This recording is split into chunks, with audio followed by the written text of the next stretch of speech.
오늘은 이제 지난주에 이어서 영적인 우리 그리스도인들의 영적인 전쟁에 대해서 두 번째로 하나님의 전신 갑주를 취하라.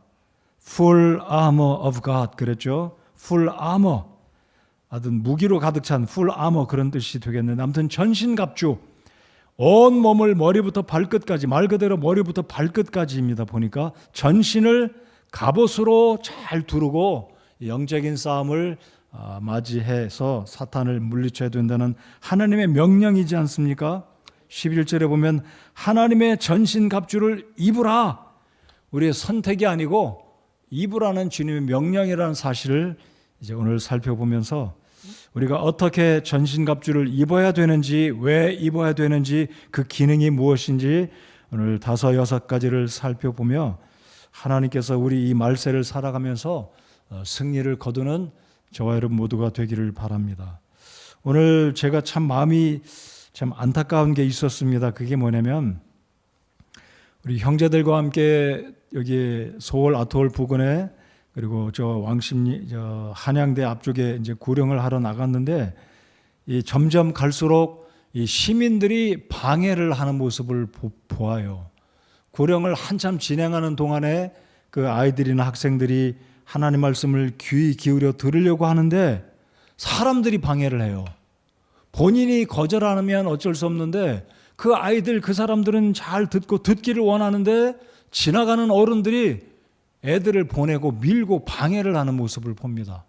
사람들이 옆에서 보다가 전화를 성동구청에 해가지고 성동구청의 직원들이 이 서울 아트홀에 여름철 기억하시나요? 물놀이하는 아이들 안전을 위해서 조끼를 입은 어떻게 보면 이 성동구청에서 안배한 아마 파트타임으로 일하는 거기에 아저씨들이 있거든요. 이분들에게 전화가 와가지고 우리 교회가 구령하니까 구령하지 못하게 이 민원이 막 들어가는, 예전에는 그렇지는 않았거든요. 이 점점점.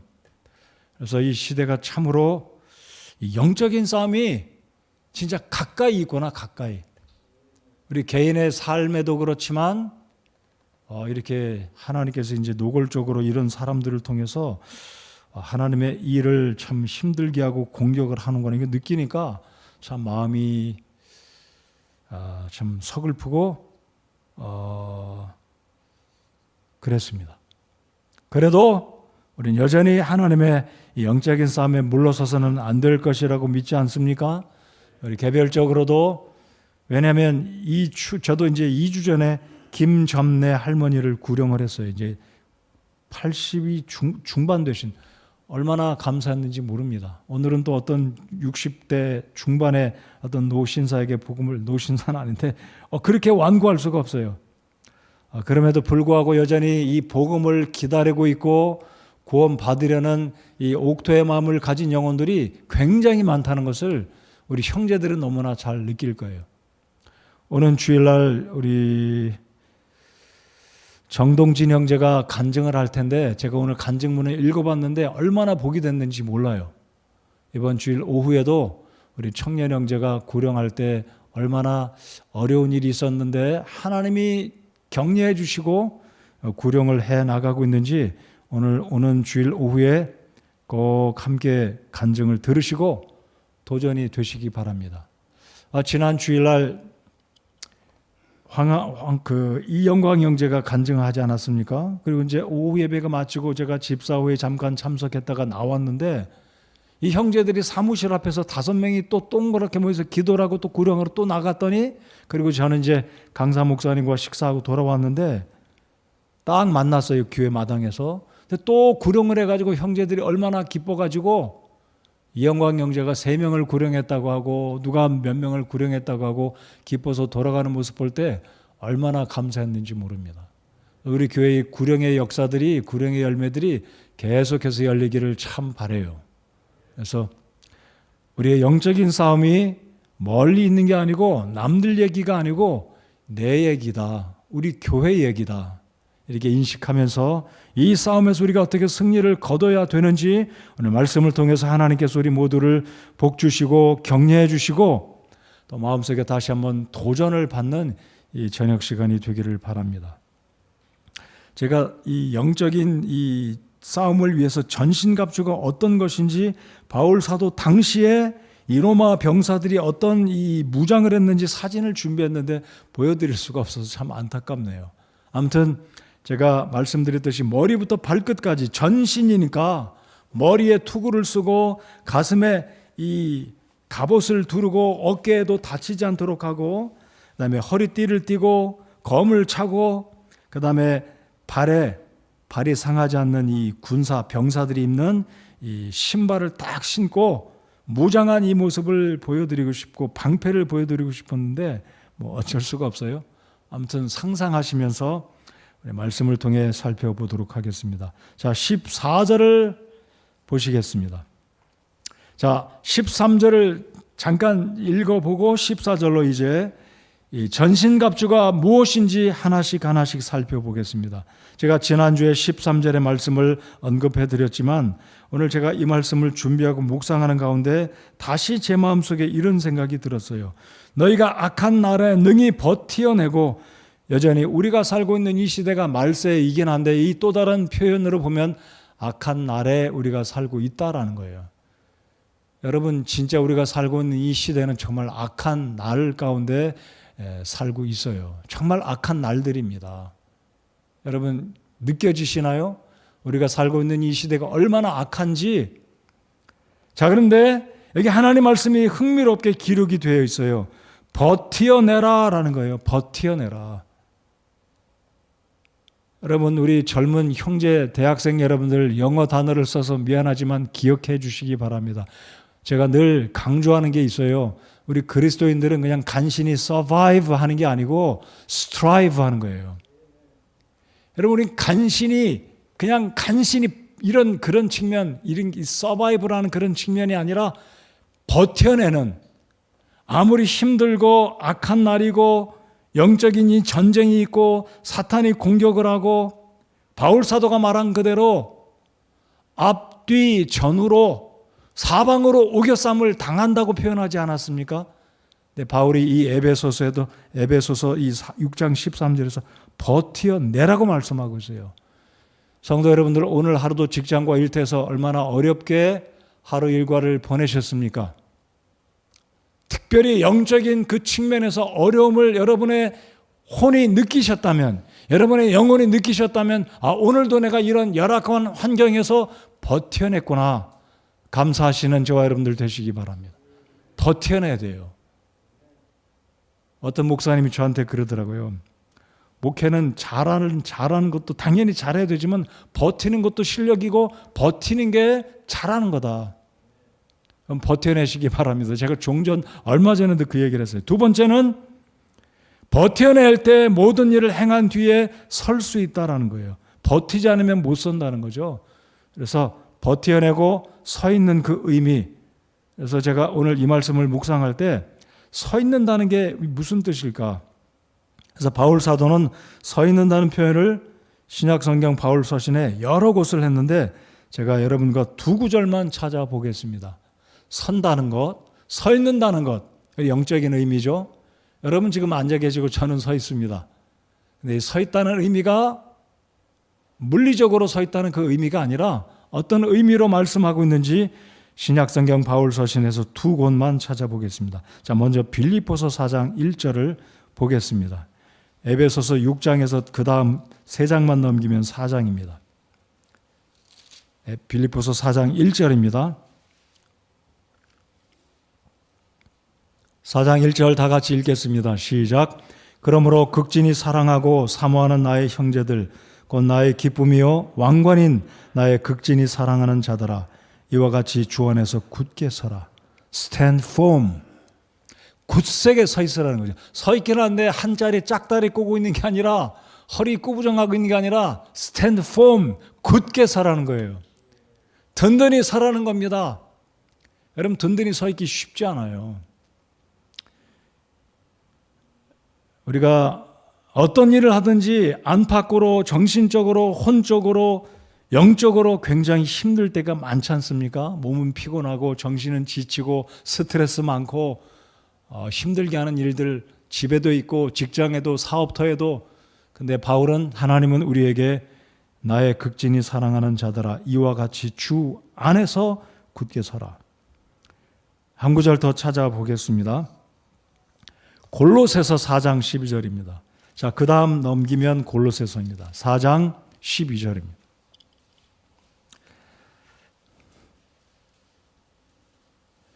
바울 사도는 골로새 교회에게 더 강조하면서 더 강력하게 이야기하고 있어요. 4장 12절 다 같이 읽겠습니다. 시작. 너에게 속한 사람으로 그리스도의 종인 에바브라가 너희에게 문안하느니라. 그가 너희를 위해 항상 기도로 뜨겁게 수고하나니 이것은 너희가 하나님의 모든 뜻 안에서 완전하고 완벽하게 서게 하려 함이라. 서 있는다는 의미, 이렇게 수요일마다 예배 오시는 거 여러분 서 계시는 거예요. 잘 하시는 겁니다. 수요일날 예배 오는 거 사실 우리 교회 성도님들 몇 퍼센트가 올까요? 저는 그래서 제가 연초에도 우리 성도님들께 그 말씀을 드렸는지 모르겠어요. 우리 교회 주일날 오는 인원은 다 못 오더라도 100명 왔으면 좋겠다. 수요일날 예배하시는 인원이 100명 오셨으면 좋겠다. 근데 저희 교회 사실 수요일날 오늘 제가 대략 세어보니까 70명, 65에서 70명 정도 오셨는데 적지 않은 분이 오신다고 저는 생각합니다. 그래도 제 마음 같아서는 개인적인 욕심이라면 100명 정도 수요일날 오시면 좋겠다 생각합니다. 이렇게 수요일날도 예배를 주님 앞에 오셔 드리는 게 여러분 굳건히 서 있는 거라고 믿습니다. 굳게 서시기 바랍니다. 이 악한 날에 굳게 서서, 자, 다시 에베소서 6장으로 돌아오겠습니다. 자, 그런즉 진리로 너희 허리띠를 동여매고, 자, 또다시 바울은 서 있으라고 이야기하지 않습니까? 13절, 우리 13절 다 같이 읽고 이제 영적인 무기가 무엇인지 하나씩 살펴보겠습니다. 자, 13절 시작. 그러므로 너희가 악한 날에 능히 버티어내고 모든 일을 행한 뒤에 서기 위해 하나님의 전신갑주를 취하라. 서기 위해서는 전신갑주로 무장해야, 나를 보호해야, 상처 입지 않고 다치지 않고 피 흘리지 않아야 온전하게 서서 버티고 악한 날에 승리를 거둘 수 있다라는 것입니다. 자, 그러면 14절. 그런즉 서서, 또다시 서서 이야기하죠. 그런즉 서서 진리로 너희 허리를 동여매고, 자, 첫 번째 영적인 우리의 필요한 이 전신갑주 가운데 하나는 허리띠입니다. 허리띠. 진리로 너희 허리를 동여매고, 아쉽지만 이 허리띠에 이 로마의 군병들이, 군사들, 이 병사들이 어떻게 입는지, 허리띠가 무엇인지, 당연히 뭐 허리띠, 이제 군대에서는 허리띠 바지도 띠지만 탄창과 같은 이 두꺼운 허리띠를 또 차지 않습니까? 거기에 탄창도 끼고 또다시 뭐 이거 주렁주렁 타는 수통도 달고 뭐 칼도 차고 그러잖아요. 그래서 이 똑같습니다. 우리 전쟁터에 나가는 군인에게 허리띠가 없으면 얼마나 이게 사람이 루즈하고 마음도 느슨해지고, 그래서 우리 청년들 제가 종종 그럽니다. 정장을 입었는데 허리띠 안 차면 이거 안 된다. 허리띠 허리띠 딱 차고 딱 폼나게 해서 하나님 앞에 찬양도 하고 딱 주님 앞에 멋있는 모습으로, 단정한 모습으로 와야 된다. 양복은 입었는데 허리띠를 안 차는 청년들이 가끔 있어요. 허리띠는 없다는 건 이게 군인이 이게 안 되잖아요. 흘러내리고 언제 싸우겠습니까? 그래서 하나님은 무슨 띠를 띠라고 하냐면 진리로 너희 허리를 동여매라. 그래서 로마의 병사의 의미를, 영적인 진리를 더해서 진리로 허리를 띠라는 의미죠. 그럼 이게 무슨 의미가 되겠습니까? 진리로 허리를 띠라. 허리를 조여매라. 그러니까 우리가 영적인 삶에 있어서 하나님의 말씀으로 무장을 하고 하나님의 말씀이 나를 이끌어가게 하는, 구원받은 성도가 하나님 말씀에 순종하는 삶을 산다는 전제가 영적인 싸움에 입장하는 이 정신적인 준비, 군인의 태도, 군인의 사기, 군기다라는 거죠. 하나님 말씀이 나를 지배하도록 마음속에 하나님 말씀을 신뢰하는 이 자체가 서 있게 되는 정신적인 무장이다라는 것이죠. 그래서 우리가 하나님 말씀을 내 생명과 같이, 하나님 말씀을 내 삶의 내비게이션과 같이, 하나님 말씀을 내 삶의 지표로 삼을 때 정신 차리고 영적인 싸움에 나가는 정신적인 이 군기, 마음 자세, 태도가 출발되게 된다는 겁니다. 허리띠, 그만큼 중요한 거죠.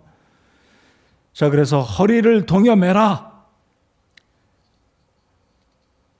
자, 이제 그 다음에 살펴볼 것은 의의 흉갑인데요. 그래서 이 허리띠를 풀어내는 말, 이 두른다는 이 말과 이 헬라의 원어의 의미를 접근해 보면 이런 뜻이 있다고 합니다.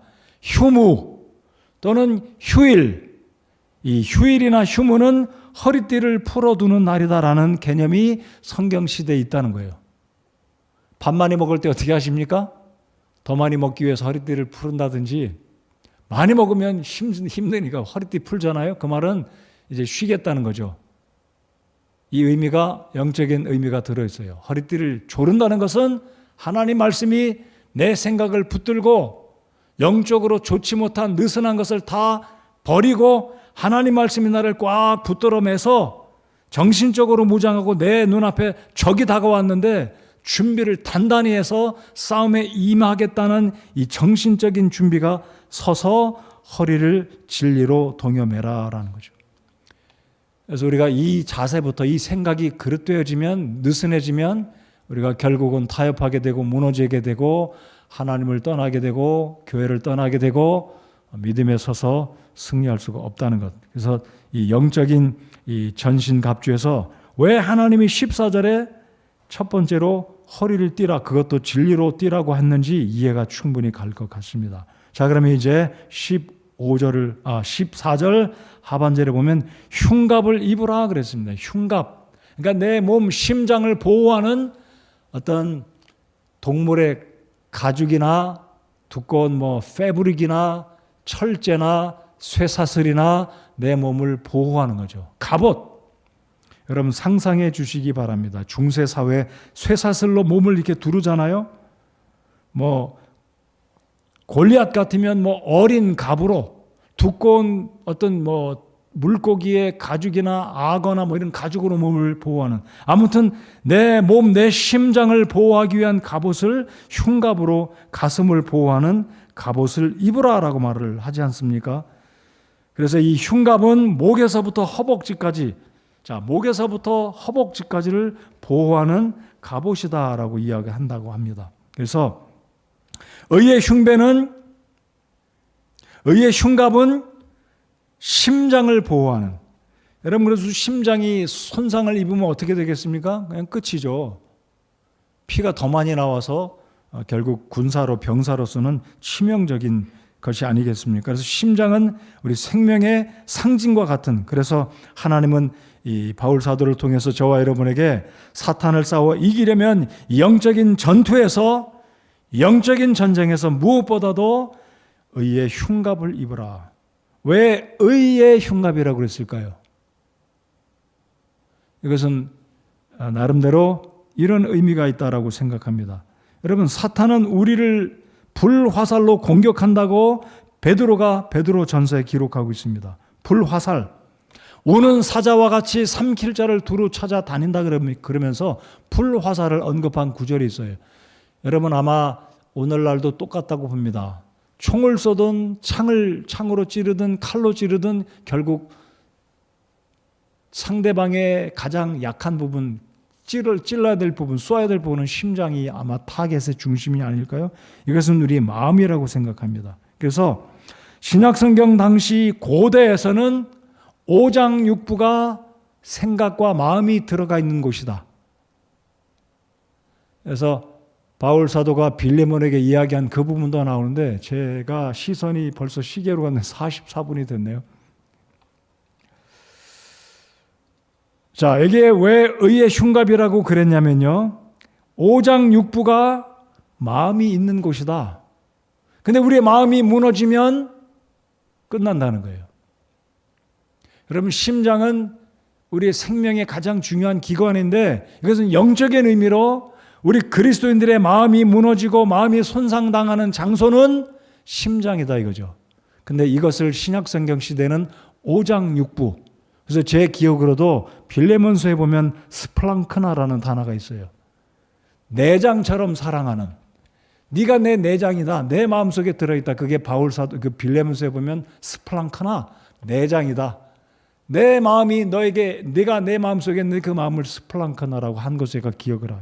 그러니까 오장육부가 심장인데 이것은 어찌 보면 의의 흉갑으로 우리의 심장을 두른다는 말이 뭐냐면요, 문자 그대로 내 심장을 보호한다는 게 아니라 내 마음을 지키라는 거예요. 우리 지난주일 그리고 지지난주일 10시 성경 공부 때 마음과 생각을 지키는 것이 너무나 중요하다고 지난주에 배웠습니다.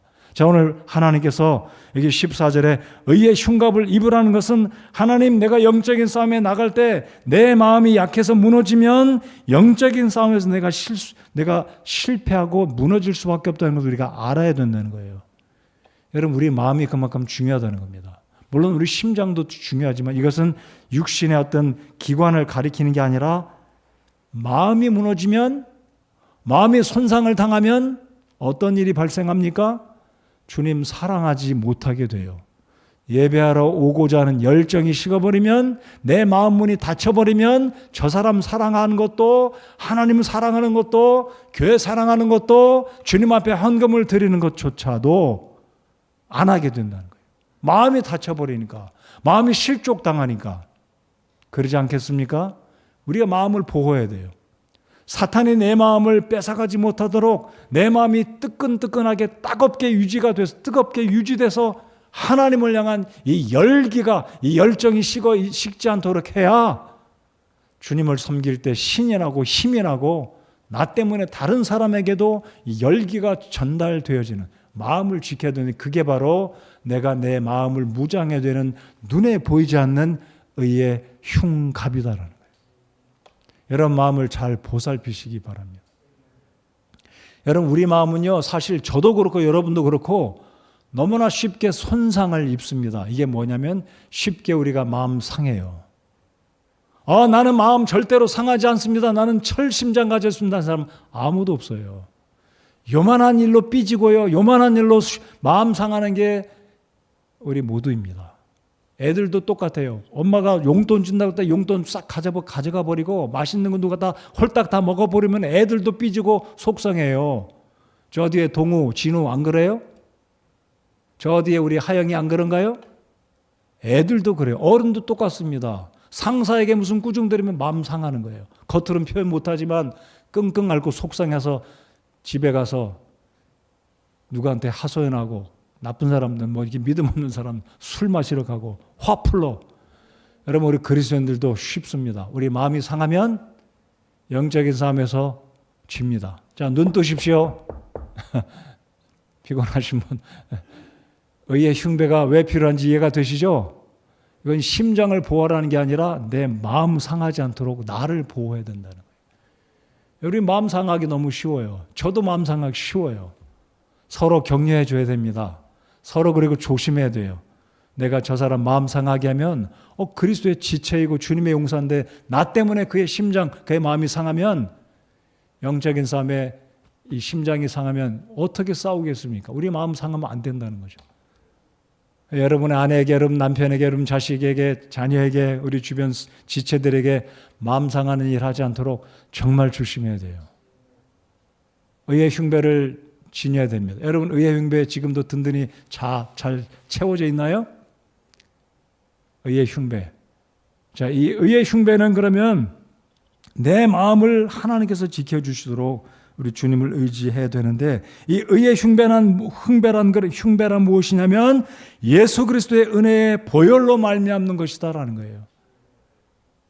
예수 그리스도의 보혈이 우리의 의의 흉배입니다. 구원도 보혈로 받지만 내 마음을 지키는 것은 결국 주님의 은혜다. 은혜. 주님의 은혜가 있을 때 내 마음이 넉넉해지는 겁니다. 누가 싫은 소리에도 주님의 은혜만 생각하면 그까짓 것 당장은 마음이 아프고 힘 빠지고 섭섭하고 마음 상하지만 또다시 은혜를 통해서 힘을 공급받으면 심장이 다시 뛰는 겁니다. 이런 은혜가 저와 여러분에게 이 밤에도 회복되어지기를 바랍니다. 의의 흉배. 자, 여러분 성막 안에, 오늘 다 못 끝마칠 것 같네. 성막 안에 있는 이 몇 가지 기물들을 한번 소개해 드려볼게요. 성막 안에 언약궤 또는 법궤 안에 3가지가 있었잖아요. 십계명 돌판 2개, 아론의 쌍난 지팡이, 만나가 들어 있었습니다. 만나 항아리 속에 몇 개가 들었는지 모르겠어요. 12개가 들었는지 모르겠습니다. 아무튼 만나가 들어있지 않습니까? 자, 언약궤, 십계명 돌판과 아론의 쌍난 지팡이, 그리고 만나가 들어있었어요. 만나. 자, 근데 이 세 가지는 모두 다 이스라엘 백성들을 상기시켜주는 일을 합니다. 너희들이 얼마나 연약한 존재들이었는지를 상기시켜주는 역할을 하는데요. 십계명은 무엇을 상기시켜줍니까? 야, 우리가 우상을 섬겼던 죄인들인데 우리가 마땅히 죽어 멸망당해야 되는데 하나님의 진노의 심판을 받아야 마땅하는데 하나님이 우리를 구원해 주셨구나. 율법으로 우리를 공격하고 정죄하고 심판에 이르도록 한 것이 아니라 하나님이 우리를 덮어두셨구나. 용서해 주셨구나. 이것을 상기시켜 주는 것이 시온좌 안에 있는 법궤 안에 있는 십계명 돌판이었습니다. 아론의 쌍난 지팡이는 또 무엇을 상기시켜 줍니까? 교만함을 상기시켜 줍니다. 하나님의 권위에 도전했던 이 모세와 아론의 권위를 도전했던 고라 자손의 죄를 상기시켜 주는 것이 아론의 쌍난 지팡이였습니다. 그들이 그러잖아요. 당신만 리더입니까? 우리도 리더요. 우리도 12지파에서 뽑힌 두령들이고 리더들입니다.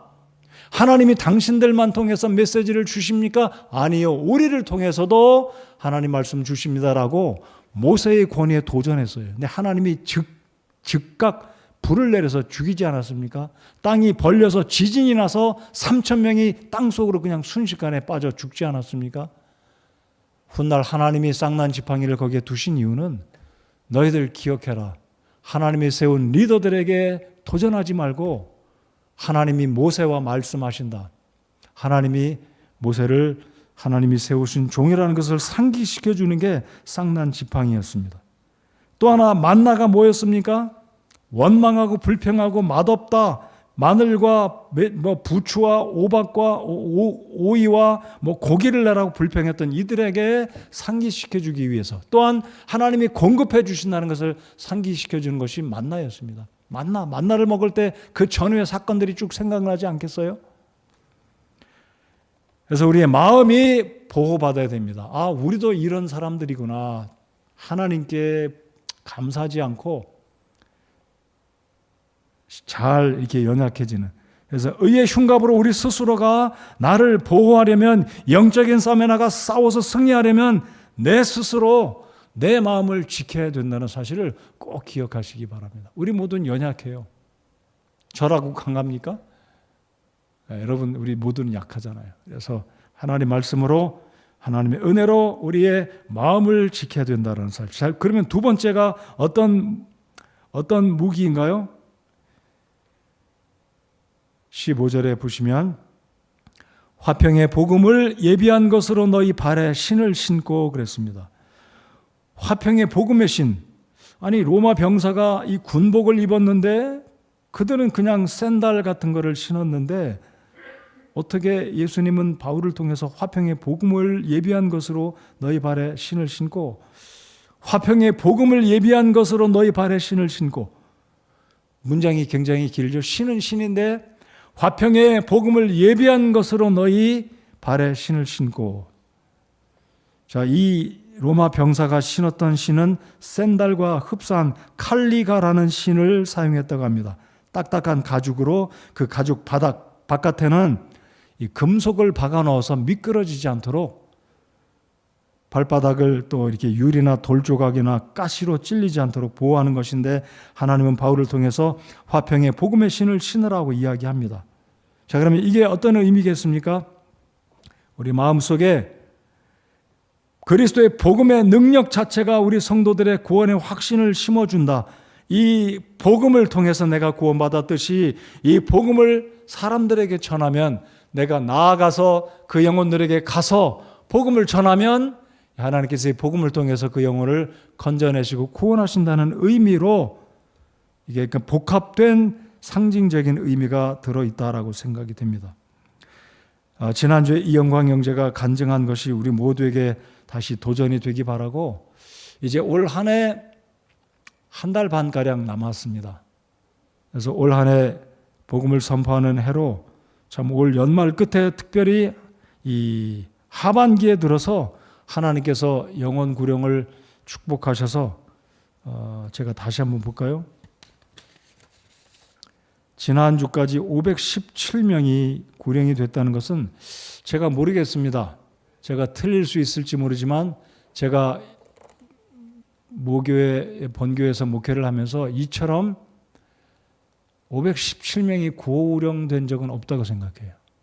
한 해 동안에. 아마 우리 교회 67년 교회 역사상 한 해 동안 이렇게 517명이 구령된 적이 있는지는 잘 모르겠지만은요.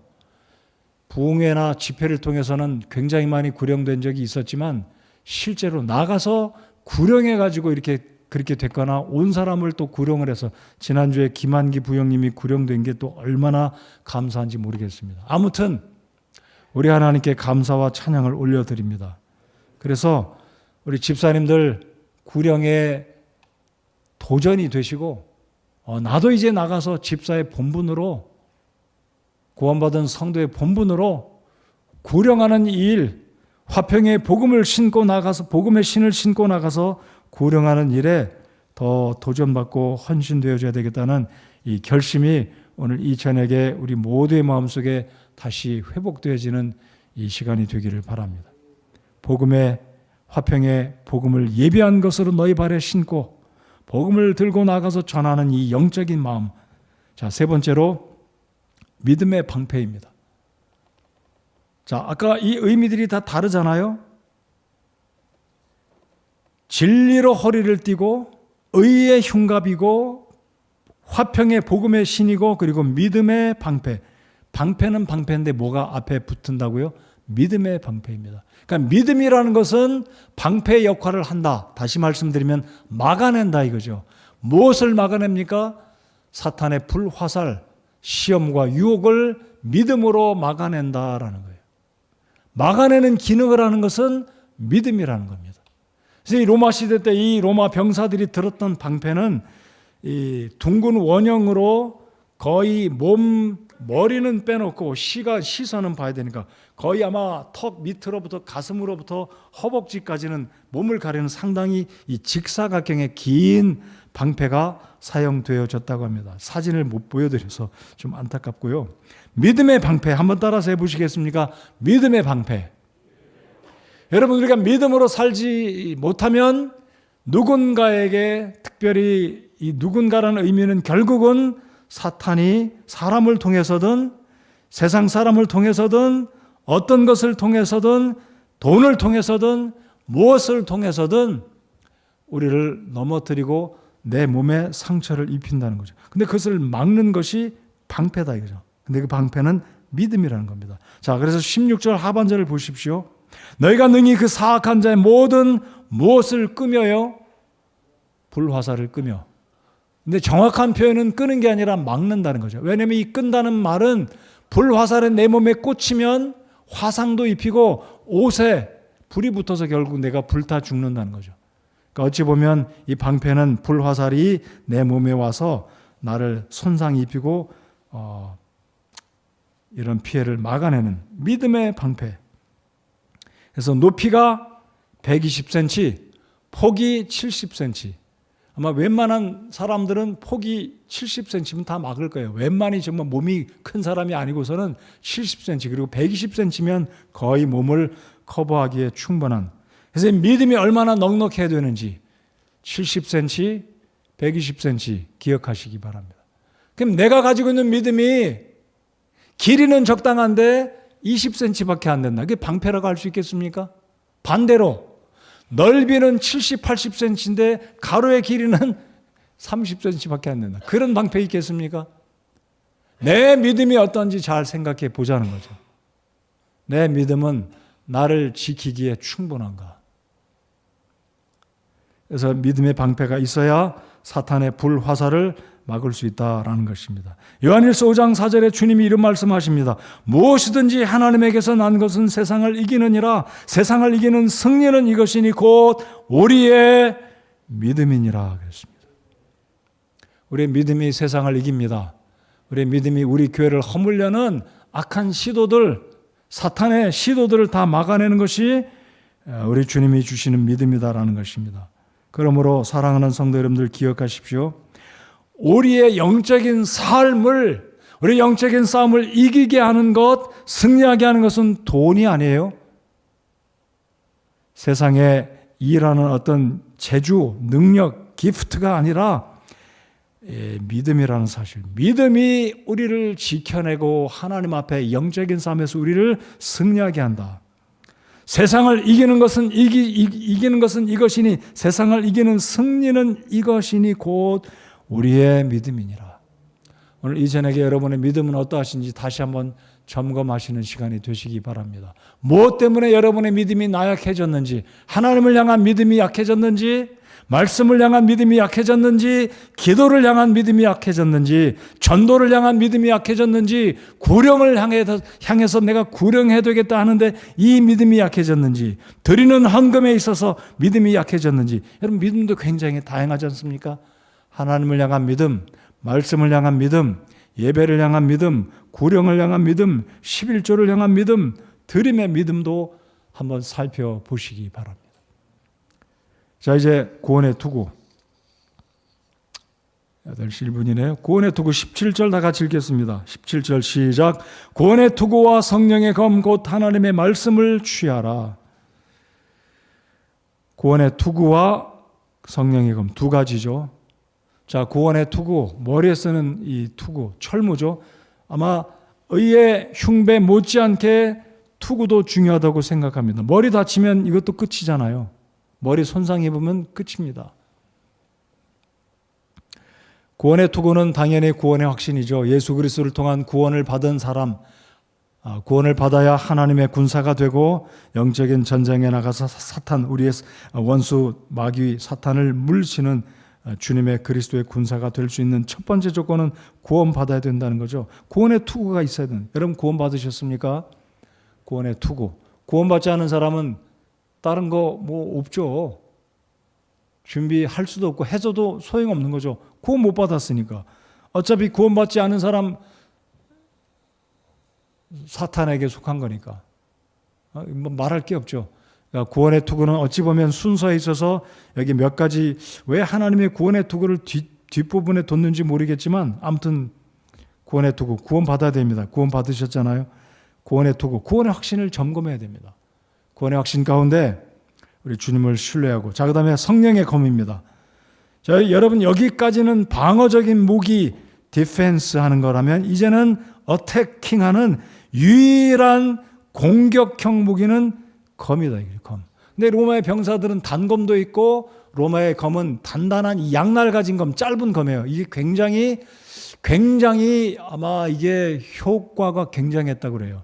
동양에서 쓰는 칼, 중국 칼, 뭐 이게 이순신 장군이 쓰는 칼등과 칼날 한 면만 있잖아요. 무슨 이야기인지 아시죠?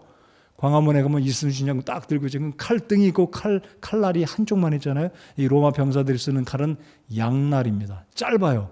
근데 이게 굉장히 공간이 넓거나 좁거나 굉장히 이게 효과가 대단했다고 그래요. 그래서 이 칼 때문에 로마가 세계를 제패하게 된 원인 중에 하나로 꼽는 게 로마의 검이다. 아니, 요 정도밖에 안 돼요. 양날 가진 이 검. 여기에서는 뭐 그렇게 하지는 않았잖아요. 양날 있다 말하지는 않았잖아요. 뭐라고 이야기한다고요? 다 같이 읽어보겠습니다. 시작. 성령의 검. 따라서 해보실까요? 성령의 검. 그러니까 문자 그대로 양날이 좋다, 한쪽 날이 좋다, 90cm가 좋다, 단검이 좋다, 이게 아니에요. 검은 검인데 무슨 검이라고요? 성령의 검입니다. 그러니까 여기 있는 무기들 방어하는 거, 이게 실제로 문자적인 것이 아니라는 거 여러분 다 이해하셨잖아요. 그러면 우리의 유일한 무기는 말씀이다라는 거죠. 말씀. 첫 번째 언급드렸던 이 진리의 띠로 허리를 띠라고 그랬는데, 유일한 우리 공격형의 무기, 사탄이 무서워서 벌벌 떨고 달아나고 도망가는 최고 취약한 우리에게 주신 유일한 이 강력한 무기는 하나님의 말씀이라는 거죠. 여러분, 예수님이 마귀를 물리칠 때 저는 그렇게 믿어요. 예수님이 그냥, 야 사탄 너 물러가, 내가 누군지 알아, 너 물러가, 이놈이 이게 겁도 없이 이렇게 하실 수 있어요. 야 인마 너 물러가, 야 사탄 물러가, 이러실 수 있어요. 근데 예수님은 그러지 않았어요. 뭐라고 그러셨습니까? 기록되었으되. 이것은 우리 주님이 하나님 말씀의 권위를 존중하셨다는 거예요. 기록되었으되 사람이 떡으로만 살 것이 아니요 하나님의 입에서 나오는 모든 말씀으로 살 것이니라. 근데 여러분, 마귀가 하나님 말씀을 인용하고 감히 예수님을 시험합니다. 에덴 동산에도 똑같았어요. 하와에게 찾아가서 하나님 말씀에 이렇게 말씀하시더냐? 아니라 정령 죽을까? 뭐 이상하게 하나님 말씀을 꽈가지고 왜곡시켜서 하나님 말씀을 이용해가지고 사탄도 하와를 유혹했다는 겁니다. 그런데 예수님은 하나님 말씀을 인용해서 기록되었으되 하나님 말씀의 권위를 인정하시고 말씀으로 존재하셨던 그 예수님이 당신의 그 말씀으로 마귀를 물리치셨을 때 마귀가 달아났다는 거죠. 3번 다 그랬습니다. 자, 성령의 검이 하나님께서 저와 여러분에게 주신 유일한 무기다라고 생각하시고 하나님 말씀을 암송하시고 말씀을 마음속에 담아두시고 말씀을 사랑하시고 말씀을 정말로 순종하면 사단이 두려워하는 게 우리 마음속에 하나님 말씀이 거할 때 이것이 우리의 능력이 되어서 우리가 승리할 수 있다는 이 사실을 꼭 확신하시는 여러분 모두가 되시기 바랍니다. 그래서 구원의 이 투구는 우리 구원의 확신을 상징하고 하나님 말씀이 우리에게 주께서 주신, 그래서 히브리서 4장 12절에 이렇게 말씀하지 않습니까? 하나님 말씀은 살아있고 권능이 있으며 양날 달린 어떤 검보다도 예리하여 혼과 영과 및 관절과 골수를 찔러 둘러 나누기까지 하고 또 마음의 생각과 의도를 분별하는 분이시니. 하나님 말씀이 살아있음을 믿으십니까? 다른 무기, 살아있는 무기는 딱 이거 하나예요. 하나님 말씀이 우리 속에 충분히 넉넉히 가득히 거할 때 이 말씀으로 승리하게 됨을 믿습니다. 자, 이제 끝으로 18절로 20절 보시겠습니다. 아마 이 전신갑주는 대부분 17절까지 끝마치지 않을까 생각하는데 저는 개인적으로 18절의 기도 또한 하나님께서 우리에게 주신 무기 중에 하나다라고 저는 개인적으로 그렇게 믿어요. 자, 18절 같이 읽겠습니다. 시작. 모든 기도와 간구로 성령 안에서 항상 기도하되 모든 성도를 위해 모든 인내와 간구로 그 일에 깨어 있고. 자, 이 기도는 영적인 하나님과 교통하는, 교신하는 영적인 SOS다. 응급시에 하나님 도와주십시오 해서 하나님이 오셔서 도와주시는. 여러분, 신구약 성경에 얼마나 많은 곳에서 영적인 싸움뿐만 아니라 바울 사도가 지금 이야기하고 있는 것과 같이 실제적으로 이스라엘 백성들이 하나님께 기도할 때, 모세가 2손을 들 때 아론과 훌이 모세의 손을 받들어 주었을 때 기도잖아요. 아말렉을 물리친 사건. 자, 그래서 이 바울이 전신갑주에 포함시켰다 안 시켰다 논하고 싶지는 않지만은요, 18절에 모든 기도와 간구로 성령 안에서 항상 기도하되 모든 성도를 위해 모든 인내와 간구로 그 일에 깨어 있고, 기도할 때 영적인 싸움에서 사탄을 물리치게 된다라는 것입니다. 이 기도는 저는 영적인 우리 전투에서 공중전과 같다. 여러분, 얼마 전에 북한이 150대인가요? 비행기 막 보내고 막 난리를 쳤잖아요. 근데 그렇게 하다가 비행기 몇 대 떨어졌다는 얘기 들어보셨죠? 제가 어떻게 정보를 보니까 북한의 비행기들은 거의 최소 30년 안팎됐다고 그래요. 30년의 이 비행기들은 날기는 날고 이렇게 미사일도 쏘고 그런지는 모르겠지만 우리나라가 소유한 공군 비행기들과 미국이 지원한 비행기들과는 비교가, 공중전을 벌일 수 없을 정도. 사실 공중전이 벌어지면 걔네들은 다 그냥 끝장나는 스텔스, F로 가는 공격형, B로 가는 건 또 다른 차원이겠지만 안 된다는 거죠. 그래서 김정은이 제일 두려워하는 이유가 미국의 비행기들이 뜨면, 스텔스가 뜨면 제일 무서워하는, 거기에 B가 붙은 비행기가 뜨면 완전히 얘네들은 그냥 망하니까. 저는 그래서 하나님이 영적인 전투에서 기도는 하나님이 우리를 위급한 시에 지원해 주시는, 하나님께서 공중전에서 이 영적인 이 어둠의 세계, 사탄의 세계를 물리쳐주는, 우리가 어려울 때 주님께 기도하면, 오늘 바울이 뭐라고 이야기합니까? 19절에 나를 위해서도 기도해 달라고 이야기해요. 내게 말하는 것을 허락하사 내가 담대히 입을 열어 복음의 신비를 알리도록 뭐 하라고요? 구하라. 하나님께 기도해 달라고 지금 바울이 이야기하고 있는 이유가 나를 위해서도 기도해 달라는 거예요. 오늘 제가 두 사모님 위해서 기도해 달라고 부탁드렸습니다. 저를 위해서도 기도해 주시기 바랍니다. 우리 사역자들 위해서도 기도해 주시기 바라고, 우리 교사들 위해서도 기도해 주시기 바랍니다. 우리 집사님들 위해서도 기도해 주시기 바랍니다. 제가 천천히 말하고 소리 질러 말하지 않지만 제 마음은 정말로 여러분들 기도해 주시길 바라는 마음이에요. 바울이 얼마나 힘들었겠습니까? 고린도 후서를 보면 얼마나 바울이 사역할 때 얼마나 힘들었어요. 잠자지 못하고 바다에서 강도의 위험과 동족의 위험과 굶주림과 헐벗음과 40에 하나 감한 매를 3번이나 맞고 얼마나 어려웠습니까? 그 바울이 나를 위해서 기도해 달라고 이야기한 영적인 싸움에서 처절한 그 현장의 그 모습들을 알았던 바울은 자기만을 위해서 기도하라는 게 아니에요. 18절 보시면 모든 성도를 위해 어떻게 기도하라고요? 우리 18절 다 같이 읽어볼까요? 18절 읽겠습니다. 시작. 모든 기도와 간구로 성령 안에서 항상 기도하되 모든 성도를 위해 모든 인내와 간구로 그 일에 깨어있고, 그 일에 깨어있고, 문자적으로 표현하면 기도하고 또 기도하고 새벽에도 기도하고 밤낮으로 기도할 수 있으면 기도하고 간구하고 중보 기도하고 하나님께 간절히 기도하고 모든 성도들을 위해서예요. 우리 성도들, 아픈 성도들, 직업을 위해서 기도하고 있는 성도들, 결혼을 위해서 기도하는 우리 성도들, 내일은 이제 고3 애들 위해서 기도해야 되겠잖아요.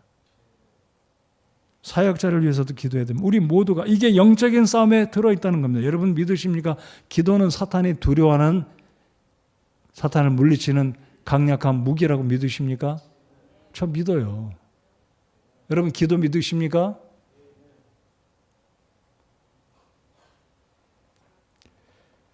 모든 기도와 간구로 성령 안에서 항상 기도하되 모든 성도를 위해 모든 인내와 간구로 그 일에 깨어있고. 제 결론을 맺겠습니다. 사탄은 강력한 힘을 지닌 존재입니다. 강력할 뿐만 아니라 더 무섭고 두려운 것은 간교합니다. 강력한 것도 우리를 무섭게 하고 두렵게 하는 건데, 간교하다는 것은요, 스키머예요. 사탄은 스키머입니다. 간교한 꾀를 가지고 있는 사람, 이 존재예요. 이게 얼마나 간교하게 우리를 넘어뜨리고 교회를 해하고, 이 영적인, 아까 말씀드렸잖아요. 그 아이가 복음을 듣겠다고 막 귀 기울여 듣는데 사람들이 와서 그 아이를 밀어내고 가라고 하고 방해를 하고, 오늘도 학원 가는 아이가, 그 아이가 늦어져서 빨리 가고 있는데 우리 동진 형제가 횡단보도까지 같이 건너갔어요. 자기 빨간불에 빨리 그 학원 가는, 동진이가 지혜롭게 얘기해요. 내가 같이 막 뛰어가서 보니까 신호등 건너간 다음에 거기서 둘이 서서 또 복음 막 전하고, 저는 이쪽에서 기도하고 있었어요. 근데 학원 그 강사가 지나가면서 너 빨리 가라고 가버린 거예요. 얼마나 이게 마음이 안타까워요. 사탄도요, 가만히 안 있어요. 한 사람이라도 지옥 가게 하려고 사탄도 온갖 전략을 다해서 사람 보내고 우리 하나님의 일을 방해하고 공격하고 있다는 사실입니다. 싸움이에요. 우리 어린이 여러분들, 우리 성도 여러분들, 우리 진짜 싸우고 있어요. 우리 선교사님 여기 와 계시지만 미얀마 지금 싸우고 있는 거예요. 아마 사탄은 그렇게 말할지 몰라요. 미얀마 사역자들에게 사탄이 생각하기를, 야, 쟤네들 리더 한국 갔으니까 이때 니네 잘해라. 니네 이때 기회야. 빨리 교회 가서 찾아가서 교회 일꾼들 나약하게 만들고 교회 힘 빠지게 만들고. 사탄은 다 그런 측면에서 나름대로 전략을 세우지 않겠어요? 여러분, 우린 진짜 영적인 싸움에 있습니다. 개별적인 싸움, 교회적인 영적인 싸움, 선교지의 싸움, 정치면 정치, 나라면 나라, 온갖 이 영적인 눈에 보이지 않는 이 싸움이, 사탄은 그들 나름대로 전략을 가지고 다양한 방법으로 전쟁을 벌이고 있습니다. 사탄은 강한 존재이고 악한 스키머예요. 간교하고 간악한 우리의 원수입니다. 그런데 감사하시고 우리가 기뻐할 것은 이 싸움은 이미 결판이 난 싸움인 줄 믿으시기 바랍니다. 이 싸움은 누가 승리합니까? 교회가 승리하고 예수님이 승리하셨고 저와 여러분이 승리할 것을 믿고 감사하시기 바랍니다. 우리는 승리를 향해 지금 가고 있는 거예요. 최후 승리를 얻을 때까지 이 싸움 포기하지 마시고 낙심하지 마시고 의의 흉갑으로 여러분 두르시기 바랍니다. 무엇이 여러분의 마음을 아프게 하고 낙심하게 하는지 넘어지지 마시기 바랍니다.